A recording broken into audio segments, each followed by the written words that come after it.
Good to be here in England. I've actually been to London maybe about 15 times or so. But each time I know how to get from the airport to 125 Arthur Street. So I can tell you about 125 Arthur Street.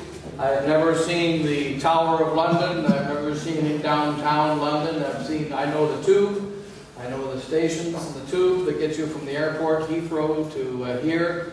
You know, and when we're driving by, I recognize, there's Earl's Court. I know the names of the Tube stations, and I know how the Tube works. It is to get down to Wimbledon Park and walk up the hill to 125. Because many times I've been here, passing from India. I've been stationed in Asia since 2006, and that's every year since 2009. Bishop Williamson got transferred here due to making statements that he's been making for the last 30 years, and somebody finally figured it out. And so they decided to announce those statements on the same day, January 23rd, in 2009, the same day that they announced the lifting of the excommunications of the 4 bishops. And so shortly after that, he was brought here to London. When I would travel back from India, and then later from the Philippines, or going to India or to the Philippines from the United States, almost every time would stop at a layover in Heathrow and then come over here and visit the priests at 125 Arthur Street, particularly the bishop up in his little attic upstairs. And but I've never been to any other place other than that, so I don't know what your tower looks like. I don't know anything about the town, except for there's supposed to be some river and a bridge somewhere, and so on. But in any case, but it's good to be here again in London. And to hear, that I think most of you, we're going around the world trying to establish what we're doing is the work that we were trained to do. Very simple. I was ordained a priest in order to celebrate the holy sacrifice of the Mass and teach the true faith and condemn errors that are causing our sheep in the world today to go to hell. Not those errors that are not affecting our sheep, but those errors that are affecting our sheep. When you take, I used to raise goats, raise animals. When you take the animals to the vet, you don't give them all the medication that is available in the medicine cabinet. You don't go to the pharmacy and take all the medication available in the medicine cabinet. You take the medicine that is needed for the disease that you have. And the modern world is faced with the disease of modernism. It is faced with the disease of the heresy of evolution, which is the essence of modernism. One of the founding main principles of modernism is, as St. Pius X pointed out in Crescendi, and liberalism. And the new Mass is a religious expression of that modernism. The new sacraments are a religious expression of that modernism. This new Mass, the new sacraments, the new religion is a vehicle that is doing 2 things. It is expressing the modernism that came from the Council, and it is preparing for the coming of the great beast prophesied in the Apocalypse, who is called the Antichrist. That is what's happening in the church today. The church is being prepared to take the place of the second beast in the Apocalypse, the one that will be the one to be the one that promotes the Antichrist. And right now, we are seeing the fulfillment of the prophecy of Our Lady. And she said in La Salette, Rome will become the seat of the Antichrist, and Rome will lose the faith. Rome has lost the faith, and it is now acting as the seat of the Antichrist. That is the place of power. It is there where the tools of power are going to be used in order to prepare the ground for the coming of the Antichrist. That's what's happening. Now the Blessed Virgin Mary is going to come in, and she is going to solve the problem. She's going to show her great victory, her great power, very similar to what happened in the Old Testament in 153 BC. When in that year, which matched December 25th, that particular year, on the day that is called the Feast of Hanukkah, Judas Maccabeus went into the temple, and he purified the temple. And he removed the abomination of desolation from the temple, from the holy place. And he purified the temple. He brought in priests. And it says in the book of Maccabees, he brought in priests to bring back the sacrifice into the temple. And it says in the book of Maccabees that there were many priests. But majority of the Jewish priests actually offered the false sacrifice. True priests offered the full sacrifice to Antiochus Epiphanes, and these real priests who offered the full sacrifice, Judas would not allow them to offer the sacrifice. So they were real priests. He said, "Find me priests who have not offered the full sacrifice." And so they went and got priests that hadn't offered the full sacrifice. And Judas Maccabeus remained faithful during that time, and God gave him a miraculous victory. And that's very similar to the time in which we are right now. Only the Blessed Virgin can bring a miraculous victory to our present crisis. It is a crisis of the whole faith throughout the whole world. It's not only a crisis in our little parish or in our society as St. Pius X. It is a crisis throughout the whole world, which unfortunately now is entered into the society of St. Pius X. It has filtered into the society of St. Pius X. It's like the submarine is protected. You have air inside the submarine. You have life inside the submarine. But when the water starts to come in, your submarine is in trouble. So that's what's happening right now in the society of St. Pius X. But in any case, I wanted to not go over every detail, but just do a very brief introduction, and then we'll go through just the history of our little resistance movement over the last year and what's happened during the course of that time. But before doing that, we must say just quickly what the crisis is within the society. And what we've been doing the catechism, there's a more complete catechism in other places which are available on the internet. But basically here we're trying to do a short catechism of what's happened to the society. And we'll just be brief here. With regard to the 4 marks, you can say that the 4 marks of the church are 4 signs. They are the signs of the true church. Just like smoke, heat, and light can be signs of fire. There are signs that come from it, and signs that lead to it. So if there is fire, you're going to find heat. If there is fire, you may find smoke. If there's fire, you'll find light. And so these marks or signs come from fire. Whatever the Catholic Church is a church founded by God, created by God. And being a divine church in this earth, it must have a minimum of 4 signs. There are many other signs, but there's a minimum of 4 signs. 4 signs that it must have because it comes from God. First, it has to be one. Why? Because God is one. And that's the most important mark. And that's the one that the devil is always trying to get after. The one faith. That's the center of it all. One faith, one set of sacraments, one sacrifice under one head, the Pope. One is the first sign. But then this oneness, it creates holiness. We can say the four marks, we can say, are built on top of each other. First one, and then from the oneness comes holiness. It's from the sacraments, for instance, baptism and confession, that you become holy. Without baptism and confession, you can't become holy. Without the Blessed Sacrament, you can't become holy. And so the holiness is built on the unity of the faith, sacrifice, and sacraments. And so this unity creates holiness. But then the unity and holiness becomes Catholic.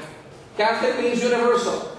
So when you go inside of the church, you go to Mass, and at the Mass, you are in presence of Christ, you put Christ inside of you. But then you go out of the Mass. What happens? The holiness becomes Catholic. You tend to carry that holiness outside the church. Next thing you know, there's a statue in your house. There's a rosary in your home. You're saying the rosary. You're trying to take that holiness which is inside the church, you're trying to put it into the workplace. You're trying to put it into the kingdom. You're trying to put it into every single place where you are. And that's Catholic. Then the 4th sign is apostolic. When we discover that wherever God is not, we want Him to be there. And therefore we have a great desire to spread the faith.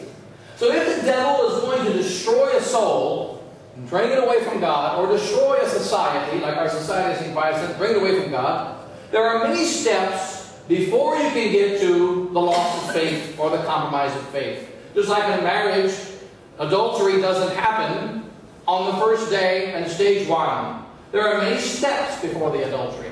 There's the anger with the wife, the fighting, the discontent, the depression, the despair, etc. And the next thing you know, finally there comes an adultery. So likewise, the crisis of 2012 was a crisis of the loss of faith and a compromise of faith in the society of St. Pius X. But this compromise of faith did not begin in 2012. It ended at that time. It came out in public at that time. It became official at that time. We officially united ourselves theologically with modernist Rome. The actual day of signing the piece of paper is irrelevant. I'm from Kentucky. We make all kinds of deals without signing papers. One time we were building an altar in Denver. A man told me it would cost $70,000 because I only had 3 weeks to put the altar up. The original man was going to put it up. I wasn't going to do that. It's a big 40,000-pound marble altar. And he says, I can get it up in 3 weeks, but you're going to pay me $70,000. And so I said, okay, no problem. And he came down and put the altar up, and we gave him $70,000. Fortunately, somebody gave a donation by that time. But there was no signing of paper. There was no paper, and there was no signed deal. In Kentucky, we don't do that. You give me if you ever go to the Philippines, they have cockfights. Nobody signs papers. There's no signed deals.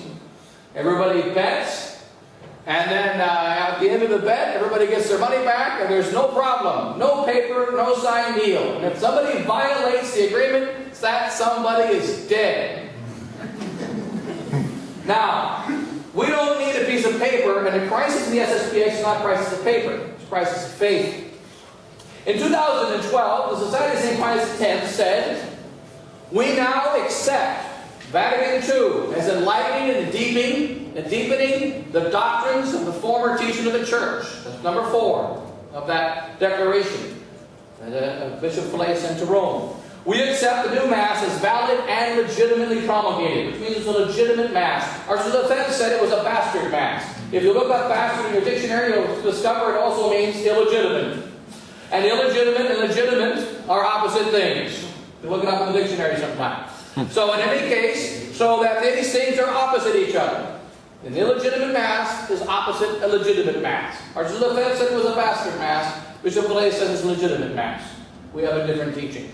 We have the acceptance fully of the 1983 Code of Canon Law. And then we have the acceptance that Vatican tradition must be understood in the light of Vatican II, point number 5, and Vatican II must be understood in the light of tradition in such a way that they never contradict each other, which is error, heresy, and so it's not true. That was the conclusion. How do we get there? And then in the July 14th General Chapter, we have the denial of the 2 churches. Archbishop Pfeiffer made it very clear. The conciliar church is another church than the Catholic Church. And we are members of the Catholic Church. And the more you belong to the conciliar church, the less you belong to the Catholic Church. The more you belong to the Catholic Church, the less you belong to the conciliar church. But they're not the same thing. Just like sin and virtue can exist in the same manner. But sin is never virtue. And virtue is never sin. And what's happening now is we're mixing sin and virtue, mixing truth and lies. It's not a small thing. It's a most grave perversion. How do we get there? There's several stages. We'll go through the 4 marks quickly, and then we'll go through this. 1, and we can look at it as though we'll do it like this. You look at the unity as a tower in the middle. And then outside there's a wall that protects it called holiness. And outside of that there's a wall that protects holiness called Catholicity. And outside of that there's a wall that protects Catholicity, which is called apostolicity. If you're going to attack the unity, you have to get through the apostolic first, you've got to get through the Catholic second, you've got to get through the holy third, and finally you can destroy the one. Very quickly, done in more detail in other talks, 1994, the attack against apostolicity. The outer wall of apostolicity. That's the day that our Bishop Fellay became a superior. 1994.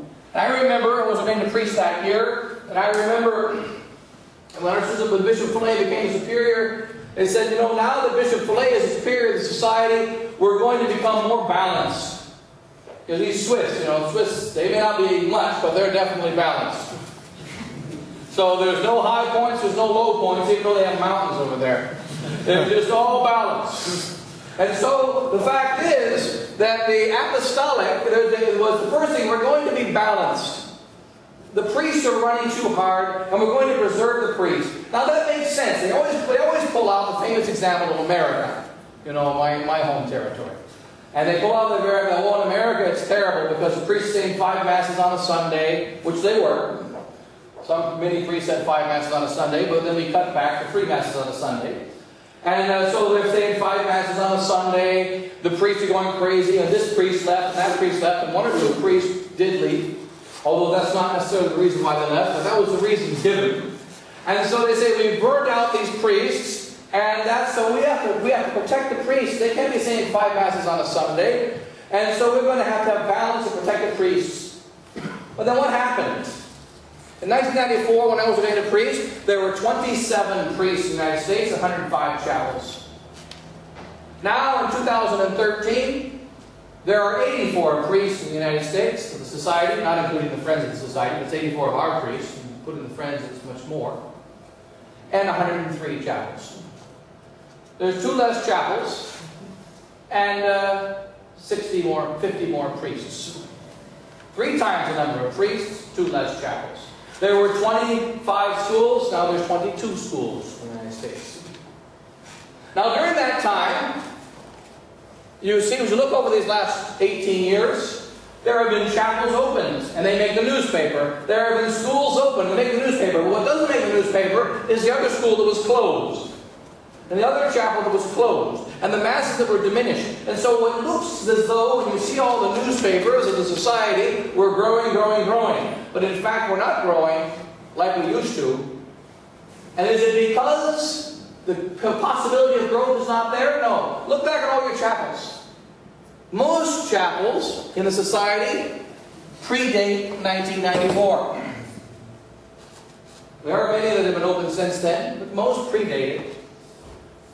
And it started with this idea of balance and not overworking ourselves. And you have to take care of yourself before you take care of others. This destroys the spirit of charity. Now it must be done to a certain extent. Yes, there must be a certain balance. But what happens? It continued and continued and continued. So that we no longer feel the essential call of the priest. Particularly our Bishop Pfeiffer. He felt the call as a little child of souls begging for Christ. He wanted to be a priest in order to save souls. A priest is one who's there to save souls. This saving of souls is apostolic. Now you can't do it without the other 3 things. 1, holy and Catholic. But the apostolic is, it's like a man who wants to, Bishop Sheen gives the example. Imagine a man who has heart problems. And his heart is weak. So in order to protect his heart, he ties a tourniquet around all his veins so that all the blood stays in the heart. If you do that, you're going to have a problem. And you can't do that. It's just common sense you can't do that. But that's what happened at the beginning of apostolic. Second stage, Catholic. Catholic means universal. Catholic means you want holiness in a king. You want holiness in the workplace. You want holiness in everything you do. How do we destroy Catholic or begin to break it down in society? Let's not talk about politics. We can't be too political. Let's not talk about science. Father Grun, for instance, wrote a book against evolution in the 1990s. Father Grun, Johannes Grun, several were Grun brothers. I was stationed with them for a while. He wrote a book against evolution in the 1990s. He asked Bishop Fillet, can I write this book? He said, sure. He's German. He wrote it and finished it. Bishop Fillet is Swiss. He didn't think he would finish it. But he did. He finished the book. And so he came back after 3 years, and now I need to print the book. It's like 400 pages. I wrote this book, and let's see, I think Father Weinzel was one, or another priest, Father Zati, I think at least 1 or 2 priests helped him write it. Father Weinzel, I think, was the other one. They wrote the book. He says, now I need to publish it. Because you can't publish it. It's forbidden. He goes, why is it forbidden? It was because I do not want the Society of St. Pius X name associated with fundamentalism. That's in 1997. Removing Catholic. Right?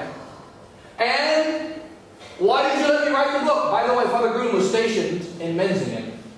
That was his station. He was stationed in Riggenbach, then Menzingen. He was stationed in the same house as Bishop Fillet and gave him updates on the book. Oh, that's good, that's good, I'm finished. Oh. That's not good. You cannot publish it. Right? And not only do you not publish it in the Society House, you can't get anyone else to publish it. The book is still unpublished. Now there are many, many other examples of the same thing. In the year 2000, the creation of Anti-Modernism website, which was created in Germany. It was too anti-modernist. Therefore, it was forbidden. It was commanded to be closed by the superiors. So many examples. Why? Because it can't be right-wing extremists. And of course, there was a move to get rid of Bishop Williamson. That move began in 1999. Why get rid of Bishop Williamson? He was a professor and a rector of the seminary in Winona. Why did they have to get rid of him? Because he's too political. This is the one who talks about Jane Fonda during scripture class. This is the one that talks about, he always associated in our classes, he associated the Catholic faith with today. We knew that the sacred scripture meant something for today. And we knew that the truth that was true in the time of Moses was still true today. And he always brought in practical examples. But now we can't have that. Get rid of him. It took until 2003 to successfully get rid of him and send him into exile, his first exile, to Argentina. So, get rid of Catholic. And that's been happening everywhere. And another example, I know this, some of the ladies, remember in the old SSPX, we tell all you ladies, thou shalt not wear pants. Remember, we're the extremists. And that's what we say. In America, we're far more strict. But, you cannot wear pants, right? Mortal, we say, you cannot wear pants, so you're going to, ladies have to wear dresses all the time. And you have to have 47,000 babies. And what do you mean that baby is 10 months younger than the other one? What were you doing? Were you spacing them? Okay? Now, but the fact is that we're all babies, babies, babies. And, and then making sure that, when ladies dress like ladies, stay at home, daddy works, mommy stays at home, etc. All those things. But then, as time progressed, it all began to change. Time progressed. And so that each little thing is taken away. And then, next stage, the holy is attacked. And the holy is reducing the number of masses. Devotions. Every country has their own little devotions. The perpetual hell, the Thursday benedictions. There's just a reduction of the devotions. The all-night adoration. We used to have all-night adoration on the first Friday most every one of the chapels in America. Now I don't think any of them do. Maybe one or two. They just disappeared. It wasn't a law. It just kind of happened. You're just getting rid of, just reducing them. Where Father Leith and myself were in Phoenix, Arizona, covering the masses of about 9 different chapels. And 3 of us, Father Bebo, we covered about 9 different chapels. Or 9 different masses on a Sunday. In the same places where we used to say 9 different masses on a Sunday, they now have 7 different masses on the same Sundays, but they have about 9 priests. And so there's just been a reduction of the holy. Confession times diminishing. The father doesn't answer the phone anymore. We have all kinds of problems. I remember in the 1980s, there were so many examples of people calling St. Bob's Church, St. Tim's Church, St. George's Church. They're going to the phone book. My mother is dying. My mother is dying. My mother is dying. My mother is dying. Then they call our church. The priest answers the phone at 2 o'clock in the morning. The SSPX priest. My mother is dying. Can you come and anoint him? Boom. We go and anoint him. And they join the parish. Now you call the SSPX prior, you get the answering machine. We're available between 2 and 2:15. Then you got to get to the secretary. You got to go on hold. Please press 1. Please press 2. Please press 3. Go back to the original menu. And so now that's what the priory. And that would make sense. It was like IBM Corporation. We're talking about a house with 2 people in it.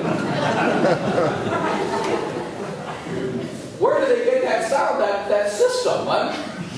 So, but in any case, all these kind of things are happening. It was getting more and more difficult to get a hold of the priest, and the people feel more distant from the priest. They feel, and they feel correctly, that the priest seems to not really care. Now, many priests do care. They do. But you see, there's a feeling of a greater distance. And that's the holiness disappearing. And then finally, the one. What's wrong with the modernist deal with wrong? Vatican II is 95% okay. I mean, if you love the faithful, you wouldn't even think that. The mother does not give to a child a cake that's 95% non-poisonous, because the child's going to be 100% dead after he eats it. You don't do that if you love the child. But if it's for the child, and I don't have to eat it, well, you know, yeah. People die every day. You know. So what happens is, first of all, you create this distance. It happens in stages over many years. Can't go there, that's too much there, that's enough. Now let's go through the, and then just so it's clear with regard to the doctrine, by the way, the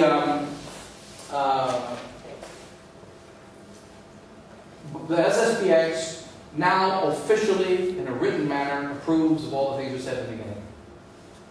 It approves of the legitimacy of the new Mass. And it cannot be changed unless it is officially changed in writing, just like it was officially published in writing. Someone saying verbally, look, I mean, I know I killed your mother and everything, but I'm sorry, I wish it didn't happen. What's the problem? It happened a year ago. Why do you want to put me on trial for murder? That's the kind of logic they're using. They're murdering the faith. And they think that it's nothing really to be worried about. But in any case, we'll go through the resistance thing here. Maybe you can push the... We'll just go through a quick history of this last year. In May of 2012, several of us priests, myself, Father Chazelle, Father Francois Chazelle, myself, we spoke out against the modernism going on in the society, and specifically against the change of doctrine from Bishop Flay. At that time, we did not know about the doctrinal preamble, which was already written, but it was not revealed until this year.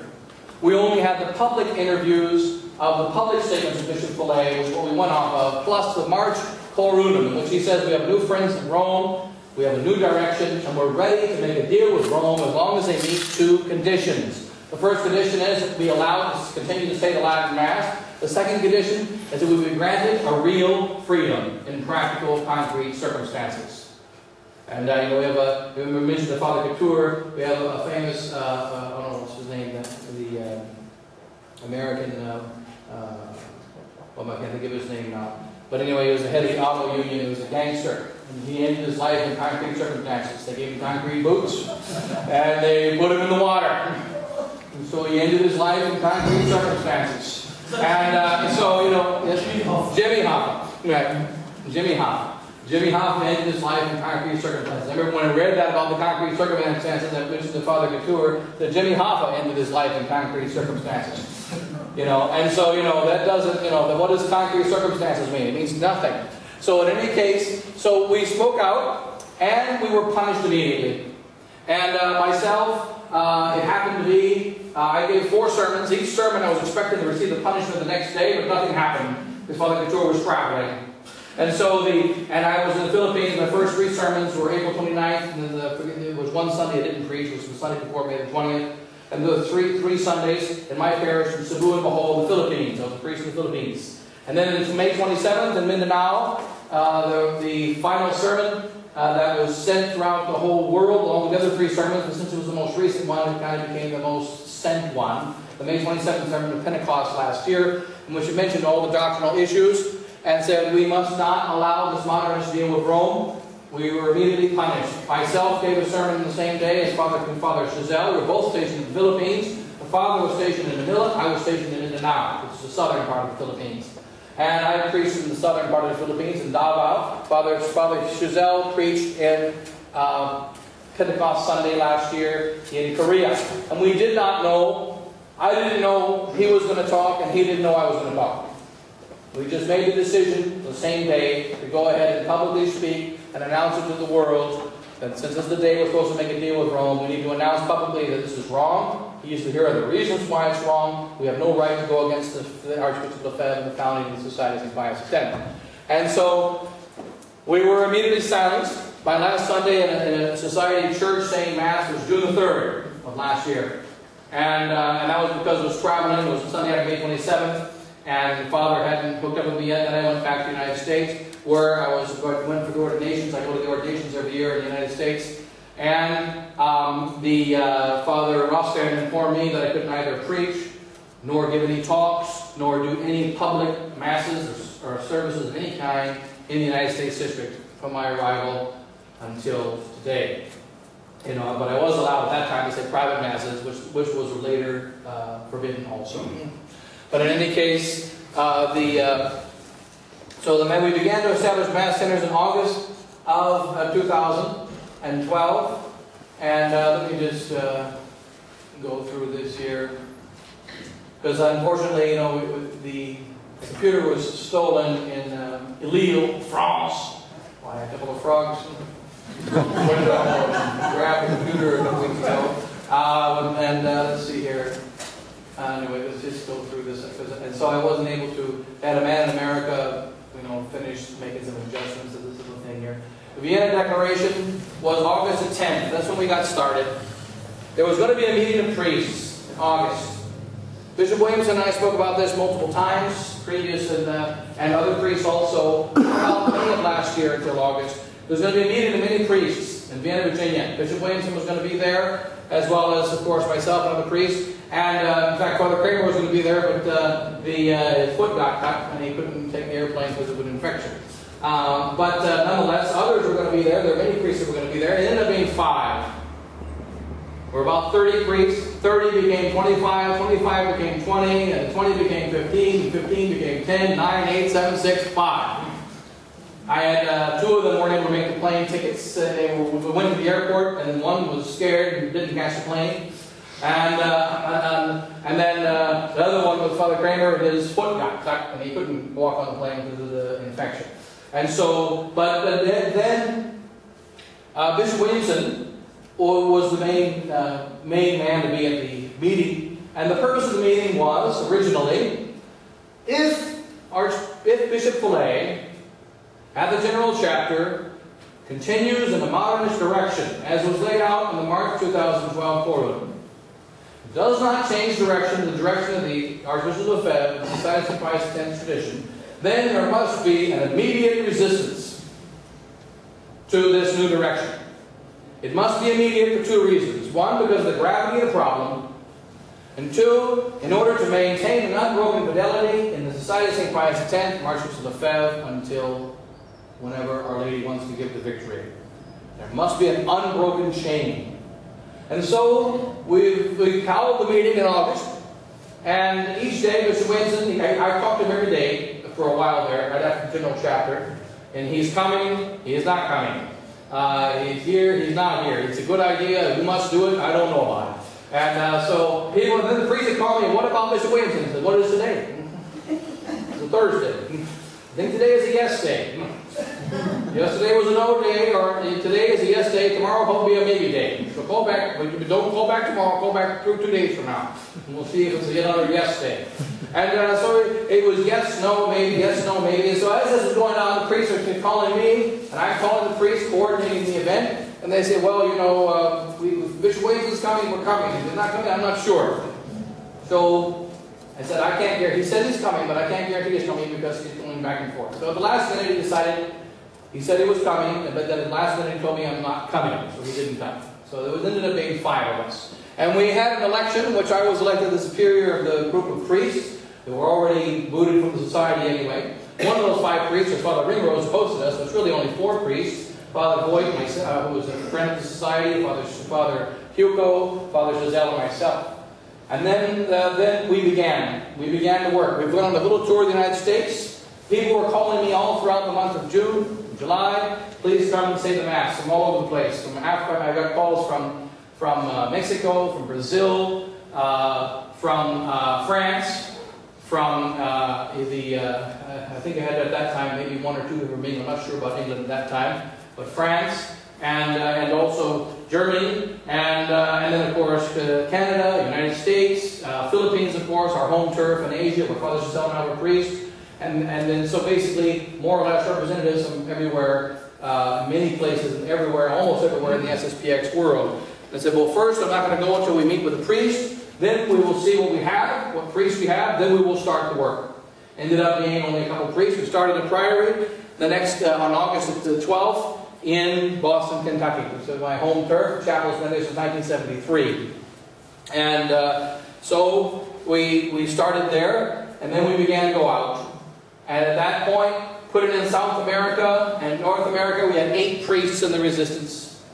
Those 8 priests, because right away, Father Hugo decided to spend 3 months of prayer and reflection before joining us. So the 8 priests were Father Ringrose, myself, Father Giselle, Father Voigt in North America, and then we had Father Thomas Aquinas in Brazil, and Father Cardoso, and I'm forgetting the other 2, and then we're doing the work in South America. And so we started going, and answering the calls of the faithful. So Father Voigt, and then Father Thomas Aquinas, Father Cardoso in South America, and then Father Roberts, Father Viegas who were assisting us, and then Father Roberts was in Florida, and then we began the priory, and this is the first, as we call this, the first Mass of Resistance. This was September the 16th, 2012. 2 priests, 1 faithful. So it was a small beginning. 2 priests and 1 faithful. This is right in front of the Church of Our Lady of Victories. And what happened was in Manila is that when that's our priory, Father Giselle and I returned to Manila, and we were told we were not allowed to eat with other priests. We were forbidden to eat with other priests. Brothers in the priory were forbidden to speak to us. We were allowed to eat in the library. They brought in food to the library. We sat in the library and ate. Father Couture told the priests that they could not hear our confessions and that we could not be given absolution. Father Giselle found out by going to confession to Father Onoda, and he was refused absolution.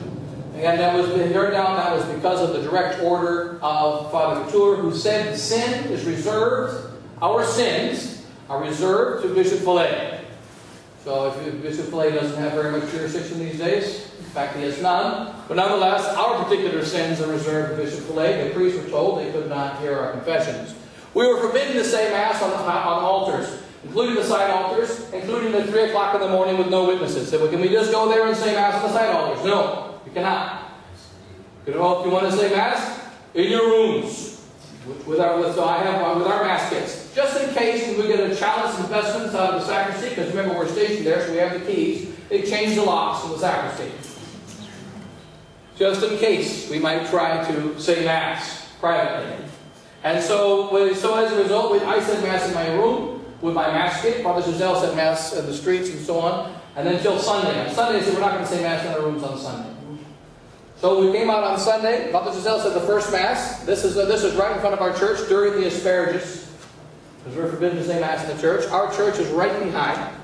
And there's only 1 faithful at the Mass. That's my secretary, and it's because she had to be there. So there are 2 priests, 1 faithful at the Mass, and meanwhile there's about 300 or 400 traditional faithful inside the church. They're walking by and going into the Mass. And that was the beginning. And, why they forbade us to say Mass even privately in the altars and removed us the chalices and so on. We asked Father Couture, why he refused us absolution. And he said he couldn't say. Now then, we went around, if I'm going to refuse you absolution publicly, like they did with us, I'll tell you the reason why. Because you're in a bad marriage, see? You're in a bad marriage. You're in a bad marriage, you're not, therefore you can't receive the sacraments. Everyone knows those who are in public sin can't receive the sacraments. What was our public sin? We asked. He could not say, and he would not say, and he was our superior. Now, in our first visit, we visited 305 faithful throughout Asia. And, and then it's increased a bit since then. Remember, this is our turf.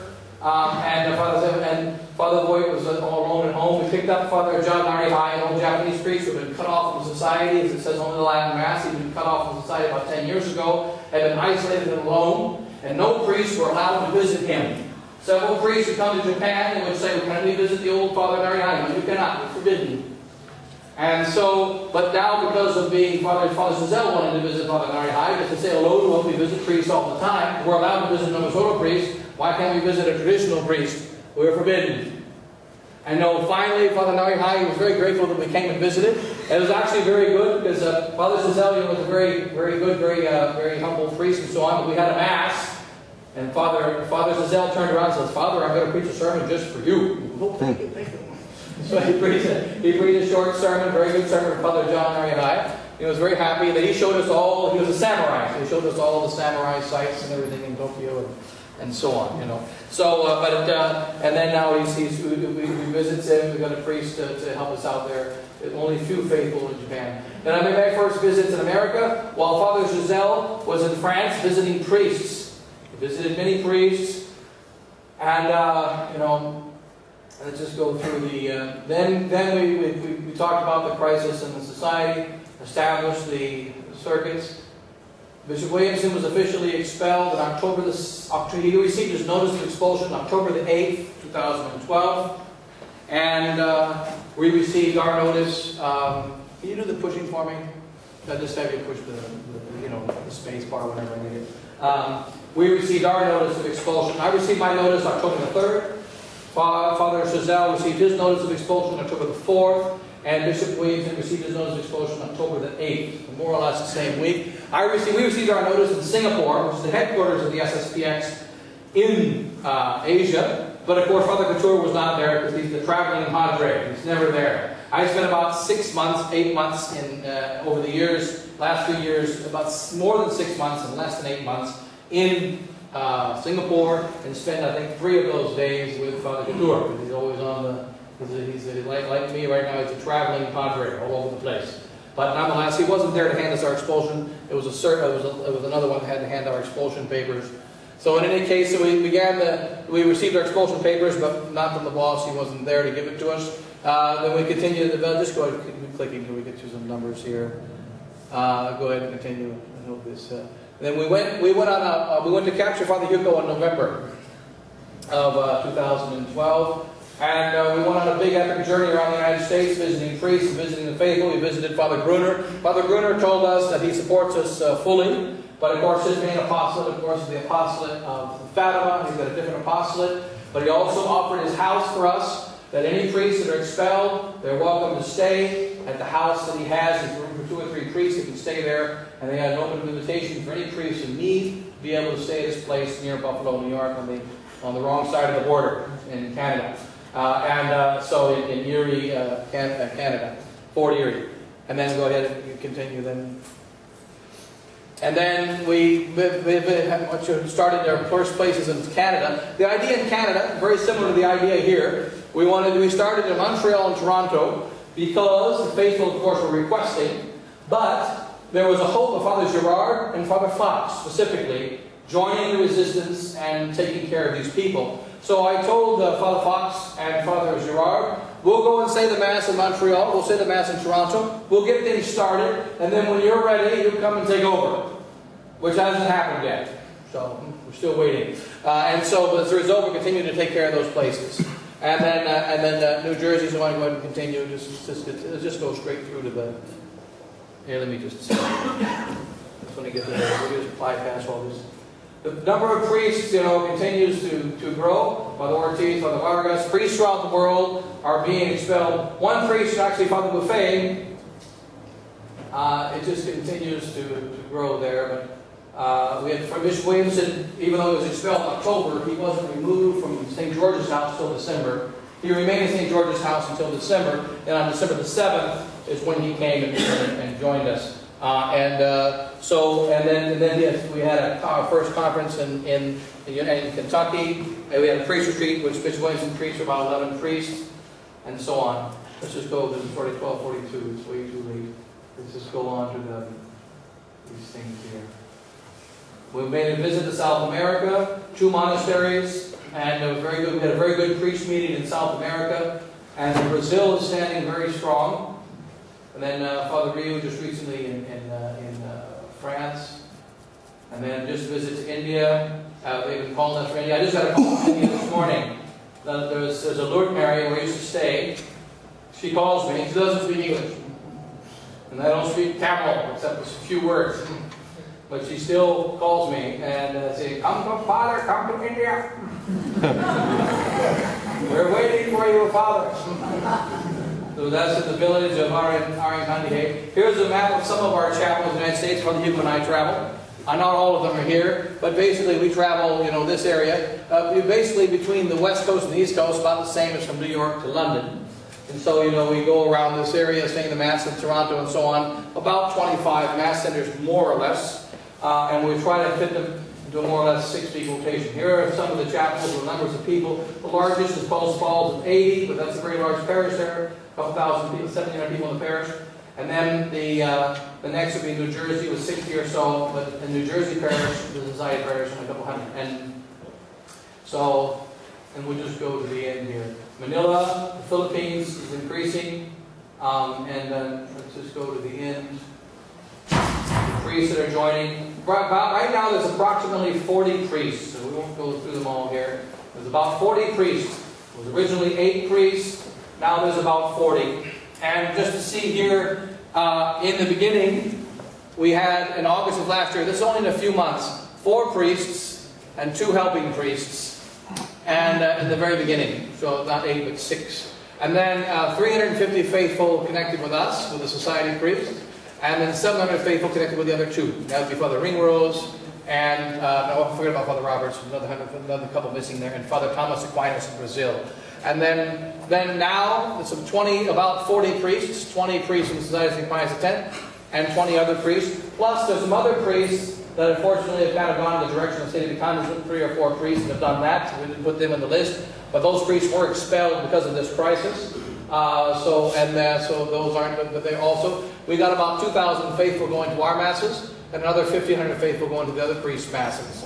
And that's right now. And what we're trying to do here, I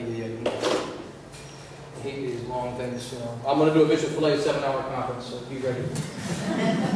So we're going to stop here in just 2 minutes. So in any case, this is what's happening right now. But we're establishing parishes throughout the world. We're answering the calls of the faithful. We started Dublin and Scotland. Now we want to get started down here. And the purpose of this meeting really is to establish the actual resistance chapels. If the priests here can see the strength of the faithful, it helps encourage them to be able to stand up. If they don't stand up, they'll never stand up. We're seeing the priests slide. So if they don't stand up, they never will. It's 12:46. So I'll just close for now. But just a couple, what time is it? 1:30 is the next talk, right? Is that correct? It's 1:30. Yeah, so we'll make it 1:45. And then we'll just close here. But it is just any quick questions, but very brief. And then we'll call it. What questions? Yes? I don't quite know how to phrase that question. What surprises me is why all the superiors worldwide, why there hasn't been, it's a funny word to use, an attempted coup to remove Valley by force illegally. Okay, when I was here last year, the priest spoke about a coup at the 125 Arthur Street. Coup that never happened. I guess it was like the bomb blood, I suppose. It just never happened. The priests talked about it. They said they were going to go to the General Chapter and get Bishop Fillet to sign the Profession of Faith of Bishop Tissier. If we didn't sign the Profession of Faith of Bishop Tissier against modernism, then they were going to have him thrown out. And instead, it never even came up. And the reason is because they compromised on the first day. They were told to, Bishop Williamson is not going to be in the meeting, which they have no right to block a bishop from the meeting. He should have been there. There was no reason they could have done that. So they voted, can we block him from the meeting? Only 9 voted that he should be at the meeting. The other 30 voted the other way. And in my opinion, those 9 should have said, you don't have a right to vote on this garbage. I'm not voting on it. He has to be here. Because he is one of the 4 bishops. He must be in this chapter. And so that's part of the rules of the Society of St. Pius X. He has to be here. And you're going to make sure he's here, or I am going to blast to the whole world all how wicked you are to the whole universe. And I will uncover all of you. And they say, you can't do that. Well, watch me. And they would be terrified. And they would back down. And they would not have done it. See, the devil gets you to make one small compromise so that when the big thing comes, then you're going to really stand up. Yes. But the next thing you know is, one compromise leads to another. Right? and you're finished, right?